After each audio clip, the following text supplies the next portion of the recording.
Voilà, dans cette parashat Béchalach, on voit deux peuples qui vont menacer le Ham Israël.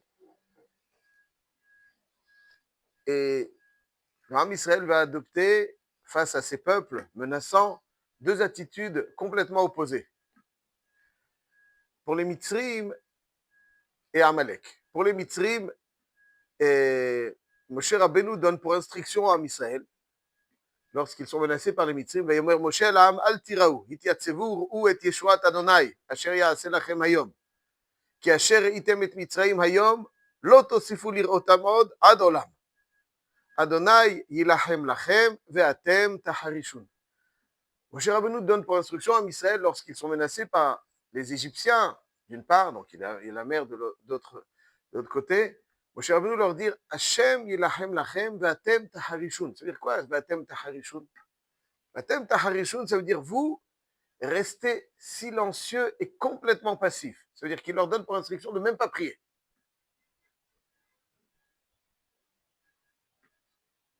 Après, Moshe Rabbeinu va demander à Hachem, lui,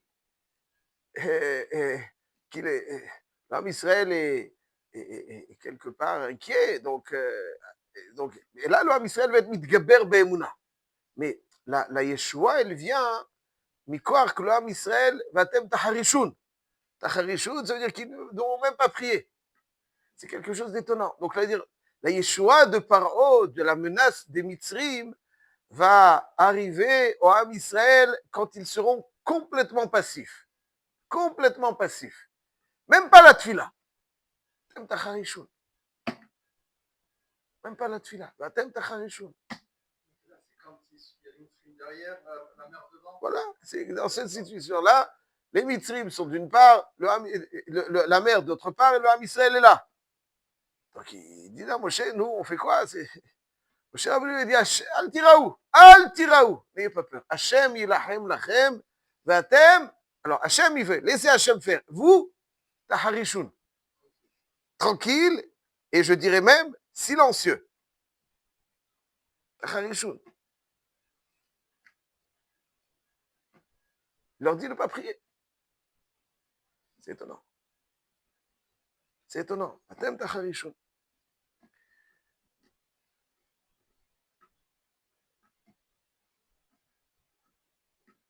Par contre, pour la milchama de Amalek, donc une autre menace qui est à la fin de Parashat Béchalach, là déjà, c'est autre chose. Un autre comportement. Donc, alors que face aux Mitzrim, ils étaient totalement passifs, là, ils vont être, entre guillemets, totalement actifs.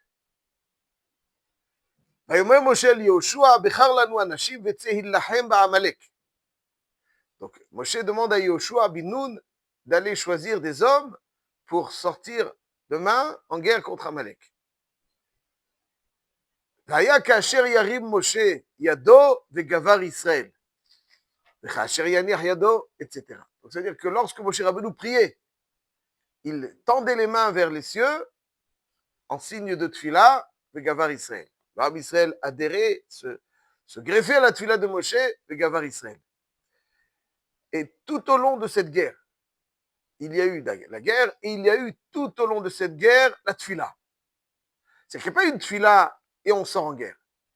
Tout au long de la guerre, il y a eu la tfila.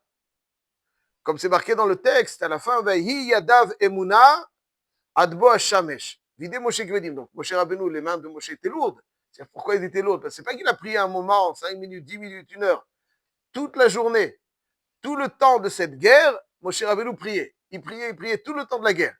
Videz Moshe Kvedim. Les mains de Moshe étaient lourdes. Et donc, il demande à Aaron et Hour de venir lui apporter une pierre pour qu'il s'assoie dessus et de lui soutenir les mains pour qu'il puisse continuer à prier. Beprisat Yadaim. Ouais, c'est-à-dire, mais Anen, que la tfila, ce n'est pas une tfila, c'est une tfila Beprisat Yadaim. Pas une tfila Beprisat Yadaim. C'était une tfila particulière, Prisat Yadaim.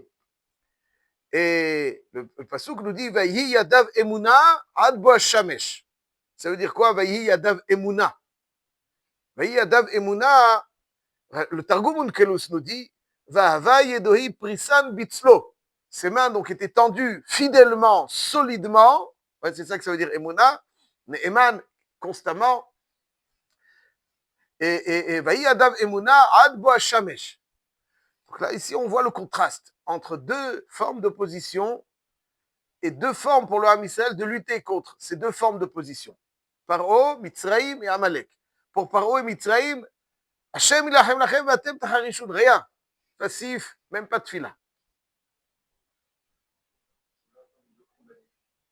Deux combats différents. Et Amalek, Tfila et la guerre. Voilà, deux combats différents. Alors juste ce qu'on peut expliquer un petit peu. Le Admor Mizvitse, dans Mehashiloach, il donne cette explication. Il dit comme ça, en fait, à chaque fois que le Ham Israël veut avoir victoire sur une menace, en réalité, il faut qu'il combatte une menace rouhanite, c'est-à-dire ce que cette nation cherche à véhiculer. Et lorsque le Ham Israël cherche à véhiculer pour affaiblir, spirituellement parlant, à travers l'idéologie qu'elle véhicule, le Ham Israël. Lorsque le Ham Israël se démarque et arrive à être mitgaber sur la menace de cette nation, alors il l'a fait tomber. Et on va voir que les menaces de l'idéologie menaçante véhiculée par Mitzrayim et Amalek sont deux menaces très différentes l'une de l'autre. Et donc, l'attitude du Ham Israël aussi, pour les déstabiliser, spirituellement parlant, va être différente. Les Mitzrim, symbolisé, l'idéologie mitzrite est symbolisée par O, qui dit Li Yeori Vani Al-Sitini. Il se prenait pour un divin. Qu'il incarnait cette divinité qui. Asatzmo Eloah. Ani, moi c'est moi qui vais déterminer les choses, c'est moi qui ai la force, c'est moi. Donc, la clipa de Mitzrayim, c'est de donner à l'homme une force trop importante. Trop importante. Je m'attribue beaucoup de force. C'est moi qui arrive, c'est moi qui réussis, c'est mes qualités, mon charisme, mes facultés, c'est ça qui me permet de réussir dans la vie. Alors, c'est une menace. Le Ham Israël devait montrer que eux n'avaient rien. Il n'y a que Hachem. Même prier, c'est Hachem qui me donne la force. Moi, Mitzidi, c'est-à-dire le Ham Israël a adopté une position où, tels qu'ils sont, ils ne peuvent rien. Quand quelqu'un prie, il croit, je prie. Et peut-être, des fois, il peut penser, bon, je prie, j'ai tellement insisté qu'Hachem, il a fini par accéder à ma demande. Donc, c'est les Avdil, Elef Alfé Avdalot, comme si j'allais demander une augmentation au patron. Bon, mais j'ai su être convaincant. Je prie, je réussis. Même quand il prie, des fois, il peut se sentir. Il faut savoir qu'un homme, lui-même, même prier, il ne peut pas. Voilà. Même Hachem lui donne les forces de prier. Hachem, c'est Fataï Tiftach, la terra. Pour prier, c'est pas je prie, Hachem, il accède à ma demande. Non. C'est lui qui me donne les forces de prier. Le Ham Israël, leur comportement face à la menace égyptienne, pour finalement anéantir cette menace, il devait être passif, mais complètement dire, moi, Mitzidi, je suis rien. Rien. J'ai aucune force, Mitzidi. Je suis passif, aucune force. Même pas de fila, Mitzidi, rien. Quand ils auront imprégné cette conscience, la Emouna, Ali Mitzidi, ni kloum. En li kloum. Lo koach li lachem, ni force de faire la guerre, ni force de prier. Voilà moi ce que je suis. Moi, je suis kharash, je suis muet. Je ne peux pas exprimer une force quelle qu'elle soit. Même Tfila, je ne sais rien. Je ne peux rien exprimer, si ce n'est Hachem. Ah non? Même un petit peu. C'était face à la menace des Mitzrayim. Le Mitzrayim, c'est je. Pour l'anéantir, cette clipa, il faut que le Ham Israël soit mitgaber dans l'annulation du jeu. Il n'y a pas de jeu. J-E. Il n'y a pas de. Même pas. Prie, moi, je ne suis rien. Mitzrayim, je ne suis rien. Il fallait qu'ils s'annulent, qu'ils montrent qu'ils n'ont rien, aucune force. Et là, ils ont la Emouna qui va leur ouvrir des portes que des fois même la Tfila ne peut pas ouvrir. Quelqu'un qui a une Emouna très profonde, qui vit intensément cette réalité que En Od Milvado et que c'est Hachem, il arrive à un niveau où il n'y a aucune menace, où le Ra n'existe pas. Et il mérite donc d'ouvrir des portes que même la Tfila ne peut pas ouvrir. Donc face à la menace égyptienne de Liori, Ani, et moi, et je, Vatem Taharishun. Maintenant, le tafkid du Ham Israël pour venir à bout des Mitzrim, c'est Atem Taharishun. Montrer que, moi, voilà ce que je suis tel que je suis. Rien. Même pas capable de faire une Tfila, même pas capable de livrer combat, rien du tout. Ça, c'est la menace des Mitzrim. La menace de Amalek, nous dit le Admon Mizvitse, est totalement différente. Amalek, si on voit un petit peu l'ascendance de Amalek, c'est qui l'ascendance de Amalek? Eliphaz, c'est le père de Amalek, et Timna, donc, avec sa concubine, Pilegesh. Et Amalek, quelque part, véhicule une des facettes de son grand-père Esav.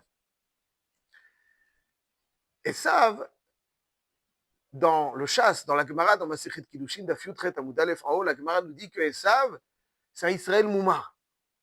C'est-à-dire qu'il véhicule des fois des idées juives, mais déformées. Israël Moumar. Amara, c'est déformé. Il y a quelque chose, il change, il transforme certaines idées juives. Il les abîme, il les déforme et il les vide on va voir tout de suite. Et l'une des idées du Israël Moumar, où est-ce qu'on voit dans le chasse l'une des idées du Israël Moumar? On le voit dans un personnage qui est aussi qualifié par Chazal Israël Moumar. C'est Rav Shakeh. Rav Shakeh, c'est un envoyé du roi de Achour, Sancheriv. Lorsque Sancheriv va faire le siège de Yerushalayim, à l'époque du roi Chizkiah, il va être miraculeusement frappé. Il y a malheureusement un juif, Moumar, renégat, qui fait partie des rangs du roi de Sancheriv et qui vient faire un discours qui est décrit dans Mlachim Bet Perek Yutret, faire un discours pour démoraliser, parce qu'il parle hébreu. Il fait un discours en hébreu s'adressant en partie au roi Chizkiah et en partie donc à la population. Et puis, les envoyés du roi Chizkiah qui échangent avec lui demandent de parler une autre langue que celle d'hébreu. Il dit, ils n'ont pas besoin de comprendre. Viens, on discute entre nous. Il ne veut pas. Il dit, moi, je parle hébreu parce qu'il cherchait, son discours avait pour objectif démoraliser le Ham Israël. Et dans son discours, il y a une phrase qui est relevée par la Gemara dans Sanhedrin Daf Tzadik Dalet Amud Bet, Amar Rabbi Yoshua ben Levi. Dans son discours, il prononce la phrase pareille. Ata, Ami Balade Hashem alitie ala makom azeh le'ashchito, Hashem amar alay ale, el haaretz hazot ve'ashchita. Dans son discours, il s'adresse donc au peuple juif, il cherche à le démoraliser, à l'abîmer. Il leur dit, mais vous avez vu toutes les conquêtes du roi Sancheriv jusqu'à maintenant? Est-ce que c'est pas Hachem qui nous a fait gagner toutes ces guerres? C'est Hachem qui nous a fait gagner toutes ces guerres. Ami balade Hachem aliti la makom hazeh, le ashchito, Hachem amar elayele. Tout ça, c'est la volonté d'Hachem. Parce que vous croyez qu'on aurait pu vaincre, si ce n'est que Hachem y adhérait. Donc c'est Hachem qui m'a demandé. Le Israël Moumar, c'est celui qui va dire, qui va attribuer même les choses les plus viles et les plus détestables à Hachem. Hachem m'a créé comme ça, avec cette certaine tendance, c'est sa volonté, n'est-ce pas? Il m'a créé comme ça, c'est qu'il veut que je sois ainsi. Donc s'il veut que je sois ainsi, bon, alors c'est lui qui décide. Là, c'est l'opposé total. Les mitzrim, c'est moi, et l'autre, des fois, c'est l'autre déformation du judaïsme. Ok, c'est Hachem, mais tout est Hachem. Donc si tout est Hachem, mes tendances, c'est Hachem, et les avérotes que je fais aussi, c'est Hachem qui souhaite, c'est lui qui m'a donné les forces pour les faire, c'est lui qui m'a donné envie de les faire, c'est lui. Voilà, quelque part, exactement. Lui, il met trop, Mitzraïm, il met trop au milieu sa personne, et l'autre, il met Hachem, et il se dit, ok, c'est Ritson Hachem, moi aussi, c'est Ritson, peut-être que je suis, il faut laisser tout ce qui se passe, toutes les volontés, toutes les envies, toutes les choses, c'est Ritson Hachem. D'où elles viennent? C'est Hachem. Rav Shakeh dit, c'est victoire, c'est Hachem. C'est le symbole du Israël Moumar. C'est déformé, c'est Ritson Hachem. Bon, alors c'est la volonté d'Hachem, voilà. Hachem, il veut que je sois comme ça. Hachem m'a fait grandir dans un contexte pareil. C'est qu'il veut que je sois comme ça. On s'aime, hein? Dans le cœur, on a une grande intimité. Mais il veut que je sois comme ça. Ça fait partie de sa volonté. Donc, pourquoi changer la volonté de Dieu? Pourquoi s'immiscer? Laissons les choses se faire. Ça, c'est Israël. Face à cette menace, Moshe Rabbeinu doit montrer que un homme doit prier et il doit lutter. Un homme doit prier, doit lutter. Tu peux jamais dire, je me laisse transporter. Je me laisse porter par sa volonté, je laisse lui me guider. Et mes envies, mes tendances, ma façon d'être, c'est lui. Un homme doit prier. Un homme doit travailler. Et c'est la tfila constamment qui, lui, nous donne la force, finalement, d'être ce qu'Hachem attend fondamentalement qu'on soit. C'est un être qui, après la tfila et après son travail.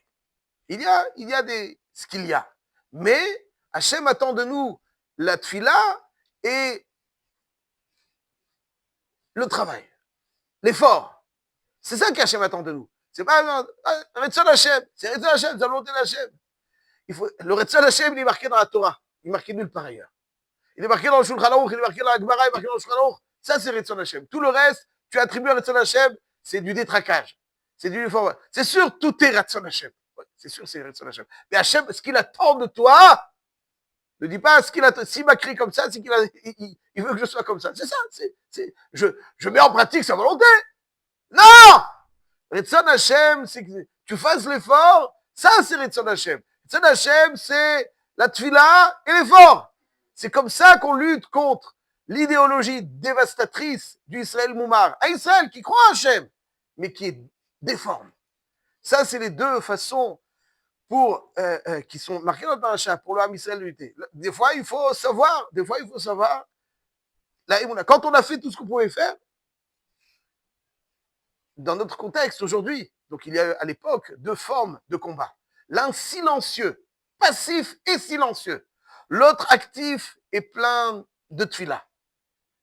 Parce que des fois, il faut s'inspirer de ça et des fois, il faut s'inspirer de ça. Des fois, il va falloir, quand on a fait ce qu'il veut faire, maintenant, il faut dire, Hachem, c'est lui qui tout. Même quand j'obtiens quelque chose par la tfila, il faut pas se dire, j'ai prié et j'ai été exaucé. J'ai sollicité et il m'a comblé. C'est quoi j'ai? Non.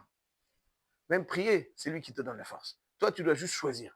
Tu dois juste vouloir, décider, déterminer. Ça, c'est ce que tu peux faire. Ensuite, les forces, c'est lui qui te les donne. D'un autre côté, quand quelqu'un qui dirait, c'est Hachem dans tout et que je... Non, ça se dit. Toi, tu dois décider, être déterminé. La brira, elle est dans la volonté, dans la détermination. Et ensuite, tu fais tout ce que tu peux faire avec Tfila, avec Avoda, et Akadosh Baruch Hu, donc là, après, te soutiendra et t'amènera vers les plus belles choses.